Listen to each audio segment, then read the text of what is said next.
چلو روزہ نہیں رکھ پاتا تو نہ رکھے. 9ویں اور 10ویں روزے میں یہ کہ ہر نماز کے بعد یہ پڑھنا ہے 111 بار. کل من علیہا فان وَيَبْقَى وَجْهُ رَبِّكَ ذُو الْجَلَالِ وَالْإِكْرَامِ فَبِأَيِّ آلَاءِ رَبِّكُمَا تُكَذِّبَانِ. یہ پانچوں نمازوں کے بعد یہ پڑھ لیا کریں 2 دن تک. انشاءاللہ الکریم جیسی بھی بیماری ہوگی اس کی برکت سے چلی جائے گی انشاءاللہ. حضرت امیر معاویہ بیٹھے تھے تو اس نے امام حسن سے آ کے کہا کہ حضور اولاد نہیں ہے، کوئی دعا کر دے. تو جو ہے میری بات پر اب بھی لوگ پیروں کے پاس آتے ہیں نا، ماشاءاللہ سے اللہ خیر فرمائے. تو پیر صاحب اگر وظیفہ بتائے تو وظیفہ چونکہ پڑھنا پڑتا ہے وہ کام مشکل ہے. حضرت امام حسن سے آ کے وظیفہ پوچھا، اس شخص نے کہا حضور اولاد کوئی نہیں تو وظیفہ بتائے. تو آپ نے فرمایا استغفار پڑھا کر. کیا کر؟ اس نے کہا ٹھیک ہے. تو حضور پھر میں دوبارہ کب آؤں؟ تو امام حسن کہنے لگے بے اولاد ہے نا تو استغفار کا وظیفہ بتایا نا؟ کہا ہاں. فرمانے لگے اب اس وقت آنا جب اللہ تجھے 10 بیٹے عطا کرے گا. کتنے؟ 2 4 نہیں، 10 ہی کہہ دیے. تو حضرت امیر معاویہ رضی اللہ عنہ دیکھا، کہنے لگے حسن اتنا بڑا دعویٰ. آپ فرمانے لگے میں نے کہہ دیا نا تو اللہ فضل کرے گا. ہاں ہاں اللہ خیر کرے گا، خیر ہو جائے گی. وہ شخص کئی سالوں کے بعد آیا، کئی سالوں کے بعد.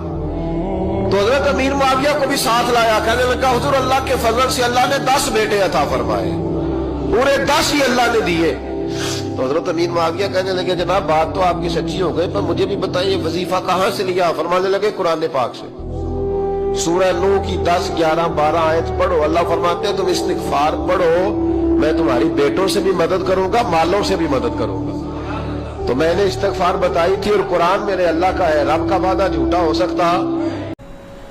اب تو جناب ہارٹ پیشنٹ اس سے بھی زیادہ ہیں، لیکن اگر تھوڑا سا اور گہرائی میں جایا جائے تو میری ذاتی رائے یہ ہے کہ ڈپریشن کے مریض زیادہ ہیں، ٹینشن کے مریض زیادہ ہیں، لڑتے تڑپتے ترش ہوتے تلخ باتیں کرتے. اور کبھی کبھی یوں محسوس ہوتا ہے کہ ایک دوسرے کو بعض لوگ معاذ اللہ کاٹ کھائیں گے. لفظوں سے جملوں سے بیزاری کا اظہار ہے، تلخی کا اظہار ہے، سختی ہے لب و لہجے میں. میرے اعلیٰ حضرت فاضل بریلوی رحمۃ اللہ علیہ ملفوظات شریف میں ایک وظیفہ بتاتے ہیں. فرماتے ہیں تو ایک دفعہ پڑھ لا حول ولا قوت الا باللہ العلی العظیم، ایک دفعہ پڑھ. آپ فرماتے ہیں کہ اللہ تیری 99 پریشانیاں بیماریاں دور کرے گا، اور ان میں جو سب سے ہلکی ہے نا وہ ٹینشن لگتی ہیں. مولا علی کی بڑی بہن ہے اور ایجڈ خاتون تھی، نبی علیہ السلام کی بہن ہی لگتی تھی، تو آپ ان کے پاس چلے جایا کرتے تھے. تو یہ حدیث سنن نسائی الکبریٰ کے اندر موجود ہے. ہم نے بلو کارڈ کے اندر اس حدیث کا ریفرنس بھی دیا ہوا ہے. ترمذی میں بھی روایت موجود ہے، لیکن ترمذی والی روایت جو ہے نا کمزور ہے. صحیح سند اس کی سنن نسائی الکبریٰ کے اندر ہے.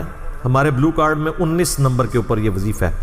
انٹرنیشنل نمبر کے مطابق 10680 10680 نمبر حدیث ہے. سیدہ ام ہانی کہتی ہیں یا رسول اللہ میں بوڑھی ہو گئی ہوں، لمبے وظیفے مجھ سے کوئی نہیں ہوتے، مجھے کوئی ایک وظیفہ ایسا بتا دیں جو میں کر لوں میرے لیے کفایت کرے. سر جو وظیفہ پھر لیا ہے نا مولا علی کی بہن نے، وہ ایسا وظیفہ ہے کہ مجھے ابھی تک اتنا تگڑا اور کوئی وظیفہ نہیں احادیث میں نظر آیا جس کی اتنی فضیلت ہو.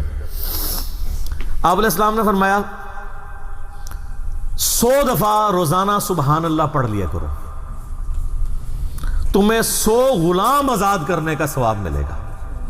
سر روزہ اگر آپ توڑ بیٹھیں تو 1 غلام آزاد کرنا پڑتا ہے، تو 100 روزوں سے بھی کے برابر یہ آپ سمجھ لیں.